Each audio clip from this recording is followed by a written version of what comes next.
मुझे तो लगता है आपके सितारे गर्दिश में चल रहे हैं। पहले आपकी जिंदगी में गंगा आई, फिर मैं आया और अभी आग। आपको क्या लगता है ये कुछ बुरे कर्मों की सजा है या? मेरा करोड़ों का नुकसान हो गया और तुम्हें मजाक सूझ रहा है? शुक्र कीजिए सेठ जी, मुझे मजाक सूझ रहा है, वरना आपको देखते ही मुझे सिर्फ पैसों की याद आती है, कसम से। खैर ये बताइए कि आग लगने के बाद आपने फायर ब्रिगेड की बजाय मुझे क्यों फोन किया? जिस अखबार के लिए तुम काम करते हो उसमें क्या ये नहीं छाप सकते हो कि फैक्ट्री में आग लगने की वजह से उदय नारायण सेठ को 20 करोड़ रुपए का नुकसान हुआ? क्या 20 करोड़ का नुकसान हुआ? सेठ जी, थोड़ी देर पहले तो आप 10 करोड़ के नुकसान की बात कर रहे थे।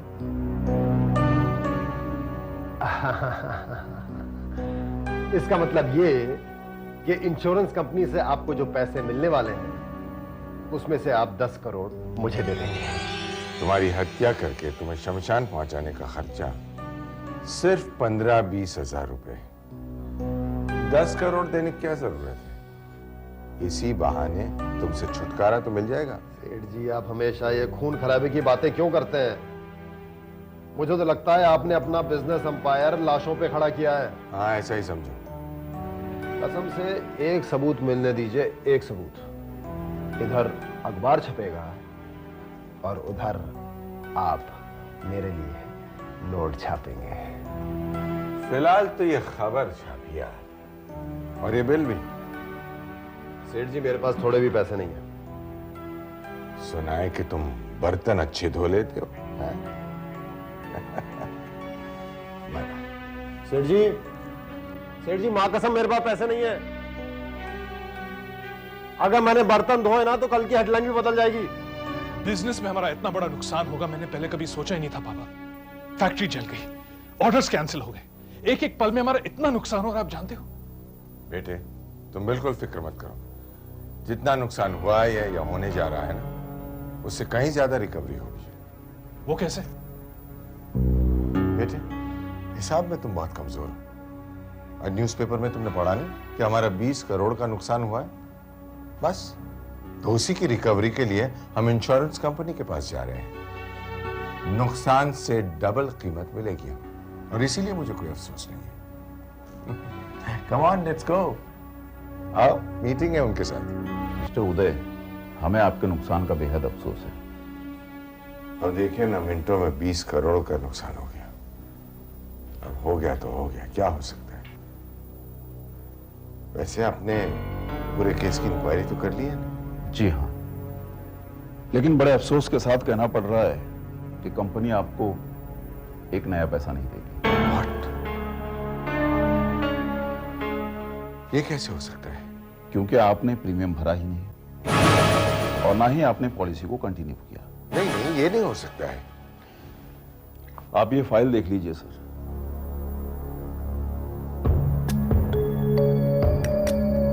आपका ना ही हमें लास्ट प्रीमियम मिला और ना ही आपने पॉलिसी को कंटिन्यू किया।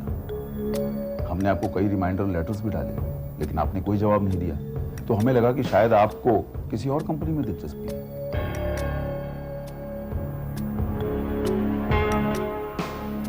राइट पापा,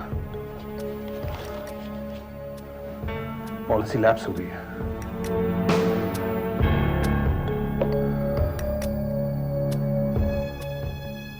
हमें पैसे नहीं मिलेंगे। किस बात की तनख्वाह लेते हो तुम? मुफ्त की? तुम्हारे निकम्मेपन की वजह से हमारा करोड़ों का नुकसान हो गया, करोड़ों का। जी करता है कि तुम्हें गोली मार दूं। आखिर तुमने प्रीमियम क्यों नहीं भरा? इंश्योरेंस कंपनी ने रिमाइंडर लेटर्स भी भेजे थे, लेकिन फिर भी तुमने उसका जवाब नहीं दिया। क्यों? कोई जवाब है तुम्हारे पास? है कोई जवाब? जवाब मेरे पास है। इन्होंने मेरे कहने पर प्रीमियम नहीं भरा। इन्होंने जो भी किया मेरे कहने पर किया और आपको करोड़ों का नुकसान हो गया। ज्यादा पैसों के लालच में आपने अपनी ही फैक्ट्री में आग लगा दी। मामला कुछ समझ में आया? आउट! Get out! गंगा, ये तुमने ठीक नहीं किया। और जो तुम्हारे पापा ने किया, क्या वो ठीक था?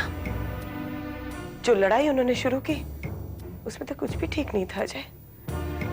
तो फिर मुझसे क्यों इंसानियत की उम्मीद करते हो? गंगा तुम।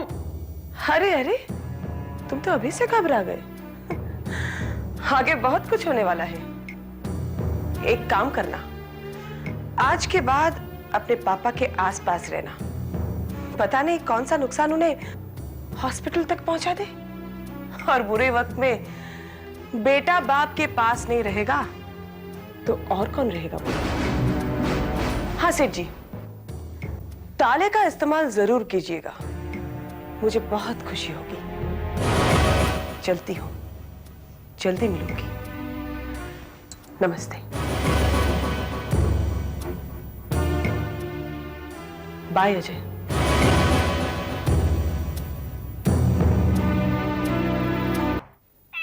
कब गाड़ल साले को, बाद में देखेंगे।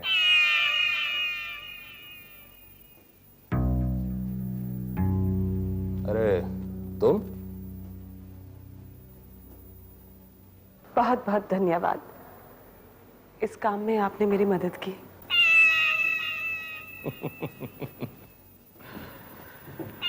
क्या है कि वो आइडिया तो तुम्हारा था,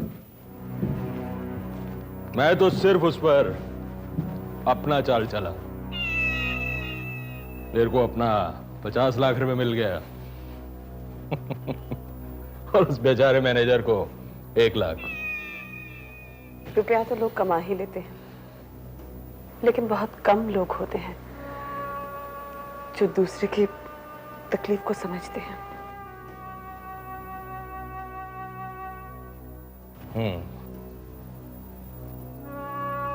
मुझे तुम्हारा सारा कहानी मालूम पड़ा। पहले तो मैं भी नोट छापने के चक्कर में था, बाद में तुम्हारा दर्द और तकलीफ का एहसास हुआ।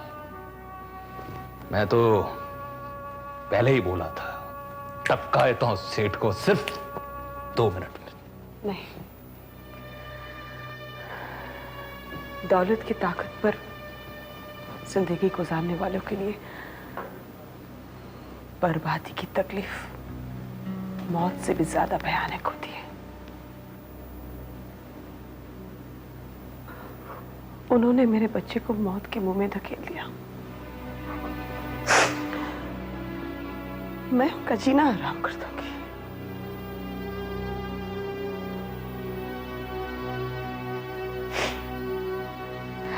देख देख बहन, मेरा इस बाबूजी घर का कभी भी जरूरत पड़े मेरे को आवाज देना, मैं दौड़ कर आऊंगा। बहुत बहुत शुक्रिया। चलती हूँ भाई। 1 मिनट सुनो। वो क्या है कि जब पहली बार तुम आई थी तो मैं बहुत बदतमीजी किया था, पैसा मांगा था तुमसे। क्या है कि कभी कभी तुम लोगों का तकलीफ देखकर महसूस होता है कि जिंदगी में पैसा ही सब कुछ नहीं है। आइंदा कभी भी जरूरत पड़े तो आना, मेरे को बोलना, लेकिन ये नहीं सोचना कि बाबूजी घर पैसा मांगेगा। तेरे को बहन बोला मैंने।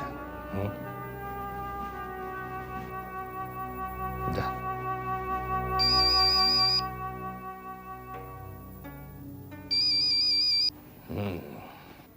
बाबूजी घर। मैं उदय नारायण सेठ बोल रहा हूँ। मुबारक हो उदय नारायण सेठ। इतना बड़ा धोखा? जिंदगी में कितने लोगों को धोखा दिया तुम हैं? आज खुद धोखा गाया तो चिल्ला रहा है। सुन, जैसा करेगा वैसा भरेगा। वैसे मैं तेरे को फोन करने ही वाला था। वो फैक्ट्री में आग लगते ही तू मेरे को गरम गरम 50 लाख नोट गिन के दे दिए। आइंदा कभी ऐसा काम पड़े तो मेरे को बोलना, मैं हाजिर हो जाऊंगा। और वैसे भी अब तू मेरा परमानेंट कस्टमर बन गया है। काम बोलेगा तो तेरे को डिस्काउंट दूंगा, समझा? चल रख।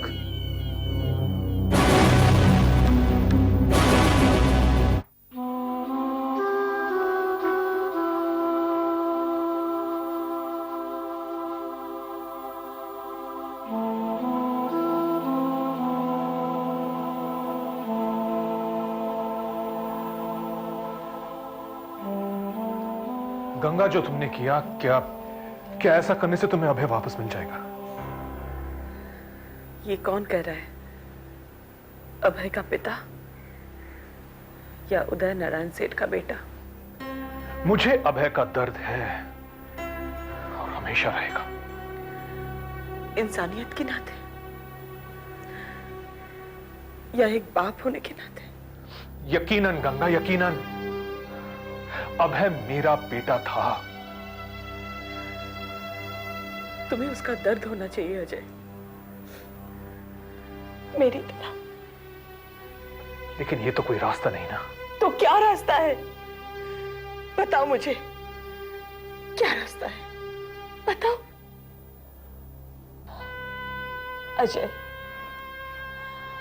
आज तक मेरे साथ जो भी हुआ उसके लिए तुम भी जिम्मेदार हो। एक अमीरजादी की हैसियत से जो भी फैसले तुमने लिए वो सब गलत थे। प्यार का रिश्ता विश्वास के रिश्ते से कहीं ज्यादा मजबूत होता है, और तुमने एक ही पल में मुझ पर से विश्वास खो दिया था। और तब से ठोकरें खा रही हूं। शायद इसी वजह से मेरे बेटे को कभी बाप का प्यार नहीं मिल सका, लेकिन वो बहुत खुशनसीब था कि उसे मुझ जैसी मां मिली। और तुम उतने ही बदनसीब हो कि तुम्हें उदय नारायण जैसा बाप मिला। मैं तुम्हारी हर बात मानता हूं, लेकिन बस भी करो गंगा। भूल जाओ, जो कुछ भी हुआ उसे भूल जाओ प्लीज। भूल जाऊंगी, लेकिन एक शर्त पर। कैसी शर्त? जानते हो अजय, जब बच्चा पालने में खेलता है तो पालने में एक हरकत सी होती है। इस बेजान पालने में वो हरकत लौटा दो। मुझे मेरा बेटा वापस ला दो, बस। मुझे और कुछ नहीं चाहिए, और कुछ नहीं चाहिए।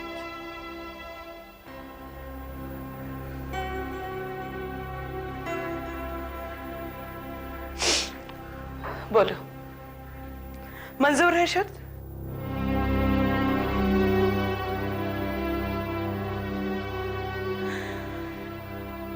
तुम एक बाप हो अजय, एक मां बनकर देखो। अपने बाप से नफरत करने लगोगे।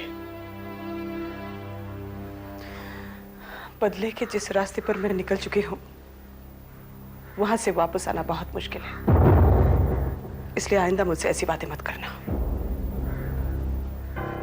तुम्हारे बाप के खिलाफ ये लड़ाई मैं कभी बंद नहीं करूंगी, कभी नहीं।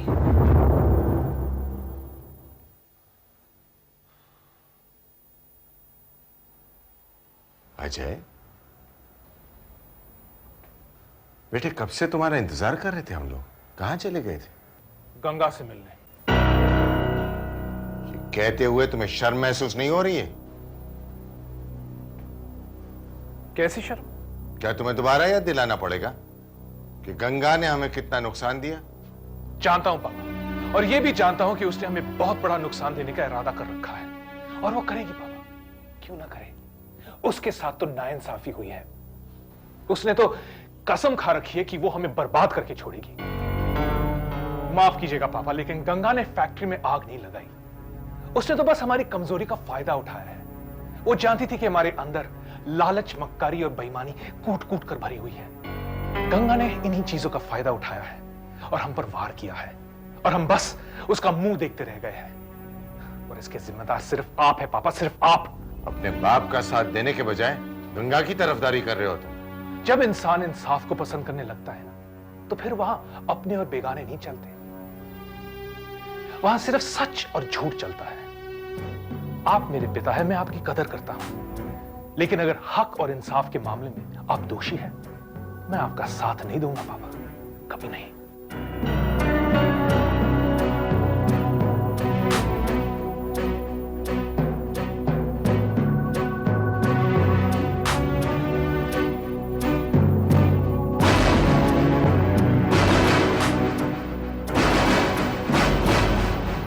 झूठ ही तोलेगी ये दुनिया, झूठ का कारोबार करेगी। कुदरत सच के साथ रही है, कुदरत सच के साथ रहेगी, कुदरत सच के साथ रहेगी।